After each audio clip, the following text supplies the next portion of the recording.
and welcome. My name is Sophie Scott-Brown and I'm your host for Any Further Questions. My guest today is Professor Ali Ansari from the University of St Andrews. Today we'll be picking up on all those questions that we didn't get time to do from your lecture on Iran's constitutional revolution of 1906. So Ali, very, very warm welcome to you. Thank you very much for joining us. Thank you. I think we're going to jump straight in because there were lots of questions.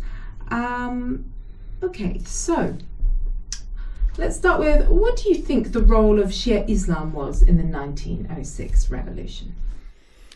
Well, I mean, it was pretty pivotal on both sides of the debate, really. I mean, Shia Islam, in the sense that if you're looking at the clerical class in particular, there were a number of very senior clerics who were extremely supportive of the idea of constitutionalism, and constitutionalism as we would understand it in the West. I mean, that's the idea they understood about the concept of the rule of law and the idea of constraining, limiting the powers of the autocracy. But then there were other Shia clerics, one in particular, Fazlullah Nouri, who basically was very adamantly on the other side of the divide and got executed for his efforts, it has to be said. He was very much against the constitutional revolution and argued that this was a sort of a heretical and Western innovation into the body politic of Iran. So, I mean, I think in terms of, on one level, if you're looking at the clerical role in the constitutional revolution, they basically divided, between two different camps. If you're looking at, broader theological issues, I mean, there are quite striking aspects of the way in which Shiism allowed, I suppose, for a much more open investigation into scripture and the way in which the law might be interpreted from the present. In that sense, Shia Islam had a sort of a role in continuous interpretation. And of course, you've got the aspects of things like the Babi revolt and other sort of aspects in Iran in the 19th century, which in many ways shatter the sort of Shia orthodoxy and allow for much more free thinking to take place in terms of both politics and religion in Iran. I appreciate that's a bit of an abbreviated response, but it has to be, otherwise I could go into a lot more depth in terms of those influences. But broadly speaking, I think the best way to look at it is it does have an important influence, and very much, there were clerics on really both sides of the political divide. Okay. And do you think that there is any correlation between the constitutional revolution of 1906 and the Young Turks revolutions or the Young Turks revolution of 1876 and 1908? I think there is certainly influence coming from the Ottoman Empire and the young Ottomans in particular in the 1876 constitutional. I don't know if it would be called revolution, but their movement at that time towards the imposition of a constitution. I think the 1908 Young Turk revolution is something more distinct. I mean, clearly they impact on each other. And I think the influence of the Ottomans on Iran and Iranian political development is there. But it's also in some ways because the Ottoman Empire and Ottoman sort of intellectual societies, including Freemasons, by the way, also fed into their Iranian counterparts. So they also were a route by which Western ideas were mediated through into Iran. So it's not, I mean, one of the things we have to be careful about, I think, is to say that there were Ottoman influences on Iran. I don't think there were specifically Ottoman influences. I mean, even the Ottoman Constitution of 1876 is really drawn from Western models. So what they're doing is they're mediating basically ideas from the West into Iran. And of course, the Iranians are also borrowing from things that they see in their contacts through Russia. So, many of the French ideas that you get in Iran that come through to Iran are actually mediated through the Russian experience. And actually, this is really interesting element. You covered this very thoroughly in the first part of your lecture, so the different threads and mediation. One of the things that really struck me was particularly the kind of dialogue with Britain. Mm-hmm. And obviously we're sort of, and the West more broadly, but Britain you particularly specify. Obviously we're quite familiar with works like Said's Orientalism, and we understand that the Orient in the sort of British and Western European imagination was viewed that part of the world very differently to how it did other sorts of imperial interests, such as in Africa. And what was quite striking was the degree to which would you say that some of that British Orientalism, some of the way the British saw the Iranians, for example, might actually have then ironically kind of fed into the way the Iranians sort of thought about their own future and thought about their own sort of political futures and design? Well, I mean, I think the relationship is much more reciprocal, I think, than even Said would suggest. I mean, Said's reading of it is I think, quite selective, in the sense that if you look at the relationship between British thinkers, statesmen, diplomats, and their Iranian counterparts from the beginning of the 19th century, it's a much more interesting one. The British, what Said does is he basically tries to take a snapshot of a period of high imperialism and then basically transplant it to the entire experience. And I think that there are problems with that. If you look at the earlier travellers to Iran, and of course the other thing you have to bear in mind, of course, is that British and European travellers to Iran came with a huge amount of cultural baggage, not all of it of which was bad, I have to say. I mean, many people come out with this particular idea of Persia, which is drawn from classical and biblical texts. It's actually quite positive.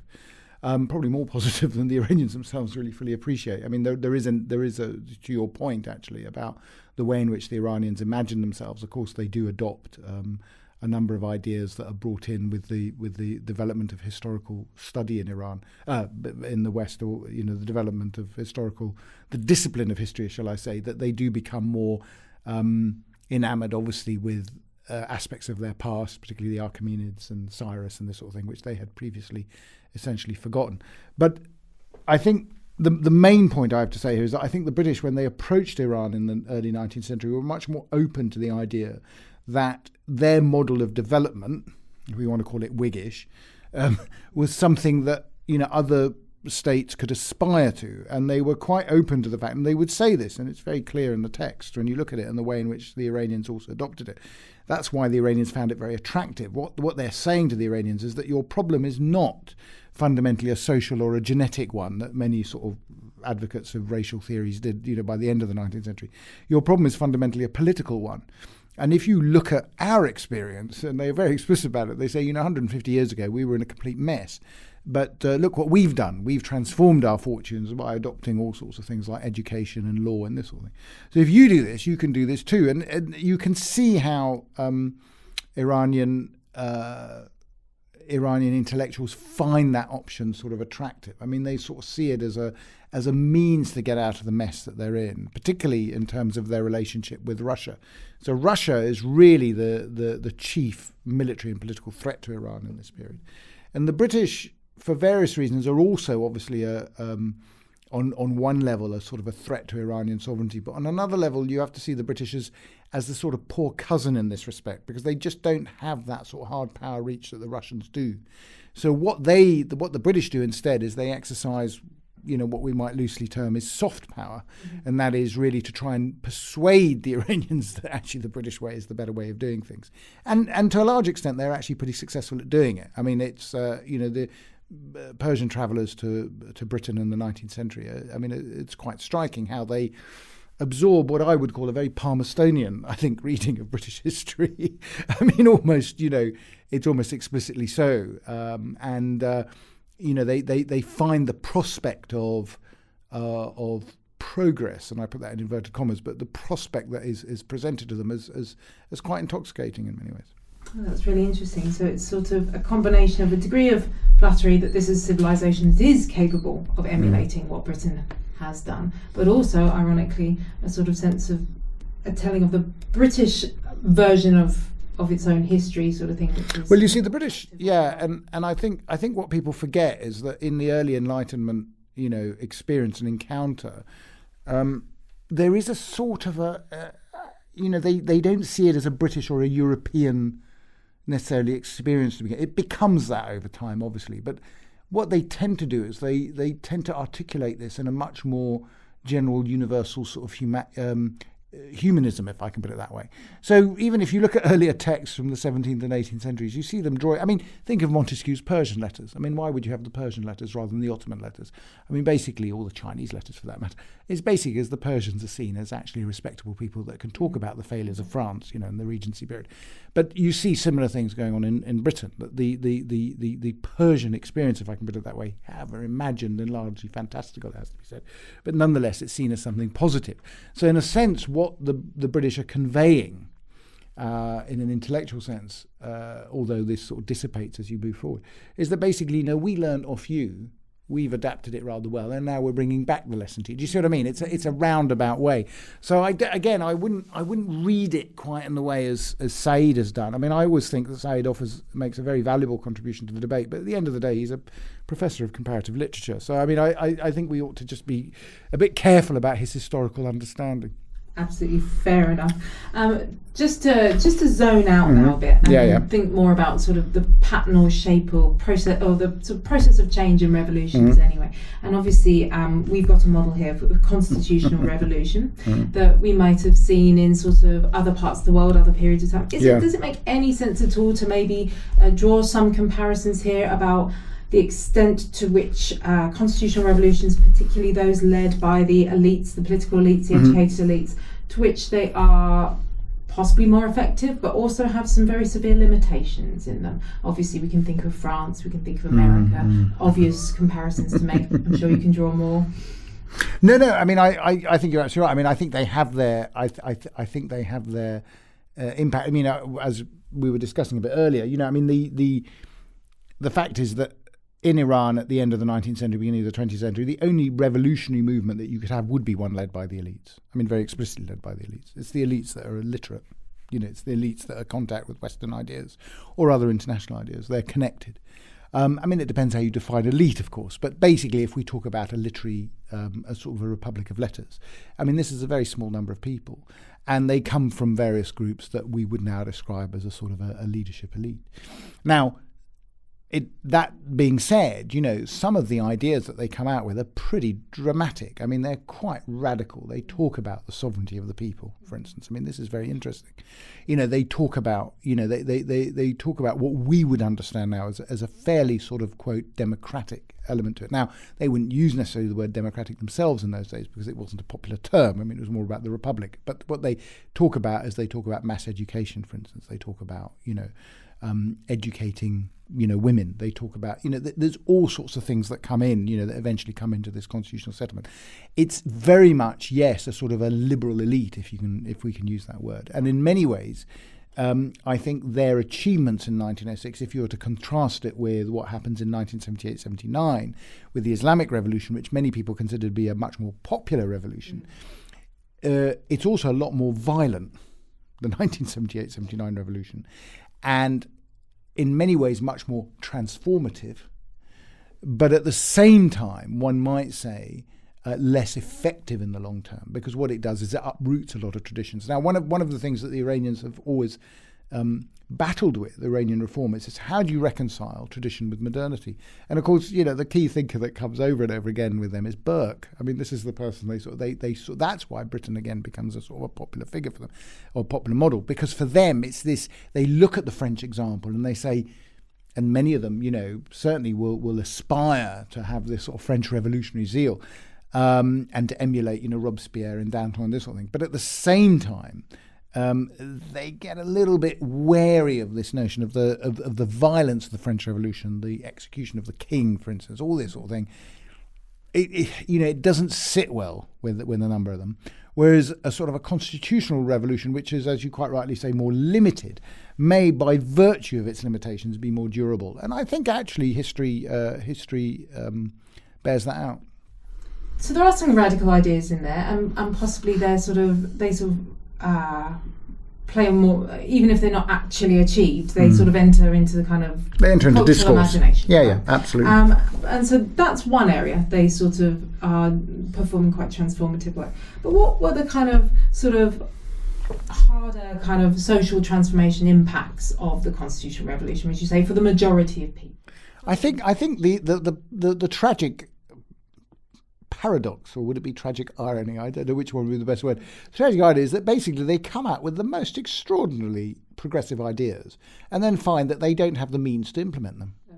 So this is the problem. I mean, it's the sort of the tragedy of the liberal revolution writ over. They all get very excited, set up a parliament, go in, start discussing, all these fantastical plans, and then find that actually, there is no state, actually. We have no governing institutions to do these things. They realise, we need money. Well, how are we going to raise money? oh, we need to have taxes. Well, who's going to collect them? Yeah, I mean, there's all sorts of things like this.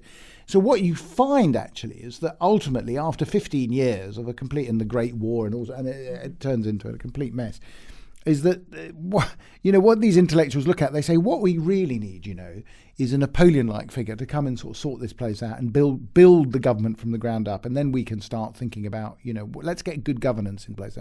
Then they come to the conclusion that Iran can't really sustain or wouldn't be able to produce a Napoleon-like figure because we're not very similar to France at the end of the 18th century. What are we more similar to, they say, and the tragedy is they sort of say we're more similar to Russia actually at the beginning of the 18th century. Yeah, and so therefore, and it's very explicitly said in the text. They say what we need is a Peter the Great. Now, what that means, of course, is that many of the more progressive reforms that come off the back of the constitutional revolution are then basically imposed by an autocrat. Reza Shah, and that happens at the beginning of the Pahlavis in the 1920s and 30s. But, beg your pardon, it's basically true, and it's a fact that many Iranians will sort of recognize this now, that, the state that is built on the back of the ideas of the constitutional revolution and then on the sort of blood, sweat and tears, it has to be said, of, the first Pahlavi monarchy, is basically the state that we have today. I mean, it's basically being run down, I have to say, but it's the state we have today. The problem with it, of course, is that, and I think I mentioned it in the lecture, is that they only get so far. Reza Shah rules till 1941. He largely loses focus, really, in the last few years of his life, and then ultimately is overthrown after the Allied occupation in the Second World War. And many Iranians lament the fact, they sort of say, had he been allowed to see out his reign, it's a matter of debate, to be honest, but had he been able to see out his reign, then many of the reforms that needed to be put in to complete them would have been able to put in. I personally don't think that these sort of reforms are capable in a single generation. I mean, I think these things take time. But, to give you a simple example, judicial reform. So what you see in this period is a judicial reform that sets up a complete judiciary almost from scratch. I mean, it's the most extraordinary thing. But what they forget really to do is citizens' rights. So what you have is a very strong state empowered by a judiciary, a new judiciary, but you don't have actually the sort of mechanisms for the defence of individual rights. And this is something people expect would be done during the reign of his son, and of course isn't. I mean, this is the problem. How do you think this movement impacted on the recent revolutionary activity in Iran? So that's sort of bringing us right back up to date. A slight step further back was also, previous kind of the sort of revolutionary activity kind of post that period generally. And, were there sort of long-term consequences in terms of the relationship with places like Iraq and things like this? So I suppose a sort of neat summary, if you will. 30 seconds. Well, I mean, first of all, I'll say that the constitutional revolution sets the template for political activity from then on in. Now, whether you love it or hate it, you're always referring to it. Okay, so that's one thing. And many of the clerics that lead the revolution in 78, 79 hate it, but nevertheless, they refer to it. And, of course, nobody ever gets rid of a parliament. A parliament's there, a fixture. The fact that everyone ignores it is another matter, but the fact is the parliament is there. I mean, so people sort of have it. I think what's the interesting thing for me is if you look if you look at the experience of young people, and certainly in the protests and demonstrations that you see over the last few years, certainly, and I would say actually going back to 2009 in the Green Movement, they all refer to this notion of the constitutional revolution and the fact that it has not yet been fulfilled. And so even at the centenary of the Constitutional Revolution, there were students who were getting up and saying, how far have we come? We've come quite far, but we haven't actually fulfilled the promise. I think many people now are rediscovering the intellectuals of that period, who they often were very, very dismissive of, because they said, to coin a word, they were quite bourgeois. I mean, they weren't so big. But what they then realised is actually, if you looked in more depth at some of the, first of all, I would dispute the fact that all of them were bourgeois by any stretch of the imagination. But even then, if you looked at them and they compared the sort of the way in which they thought about the development of the Iranian state in its own context and with its own limitations, compared to some of the more radical, revolutionaries of the later period, they found that they were much deeper thinkers, actually. They had thought about this problem for a very long time and were trying to find ways, as I said, to reconcile tradition with modernity, to maintain Iran's identity within the sort of the tsunami of westernization, if you may call it, or modernity. So what I find fascinating is that people are increasingly turning to that revolution as the model and the template for the way forward. And what they want is good governance. I mean, that's what they want. They want good governance, the rule of law, education for all, sovereignty of the people, separation of church and state, secularism. I mean, all sorts of things that actually should be, music to our ears in the West, actually. I mean, we get a bit embarrassed by this now, you see, of course, because, the idea that anyone in the non-European world might actually find some of the ideas of the European Enlightenment or Westernization as attractive seems a little bit misplaced these days.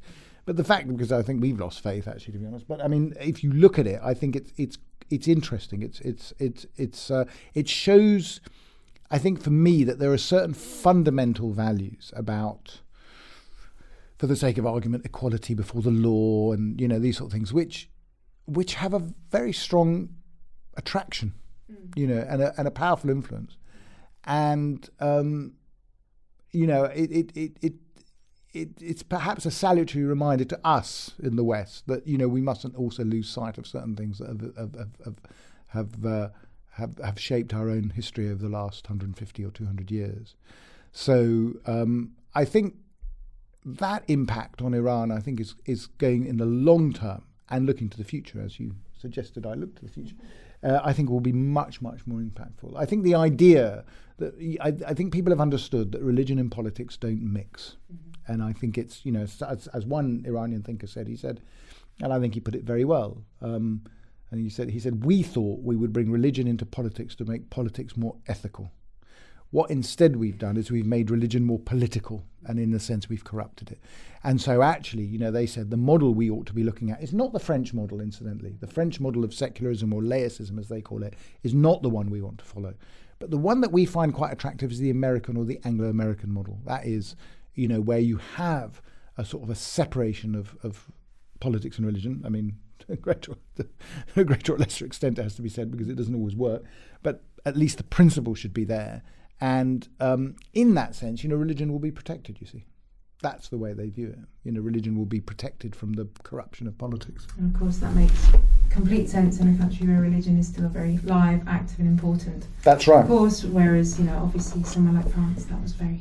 Yeah, I know. A very different story. It's just so fascinating how, once again, you've got that kind of, the sort of prevalence of that sort of Whiggish account of history, which is that actually progress is that, we're used to sort of knocking the idea of progress, but actually progress is this ongoing work in progress. That's the point. And I mean, I think that's absolutely right. As sensible. I mean, I think it's absolutely right. And I think one of the things it reminds us, by the way, and this to go back to the original, British encounter with the Iranians in the early 19th century, there is no conception there that so when we talk about civilization, the way they use the word is basically as it's a verb. We are going towards something, but we can also lose it. I mean, this is the thing, you see. Whereas this idea that you get in the 20th century of civilization being some sort of fixed, the West is civilized and everyone else it's just not, it just doesn't feature. I mean, so I think that's much, much more. If we were to become more familiar with, with the origins of that, I think it would be better for us, because I think there's a sort of a slight complacency, if I may say so, about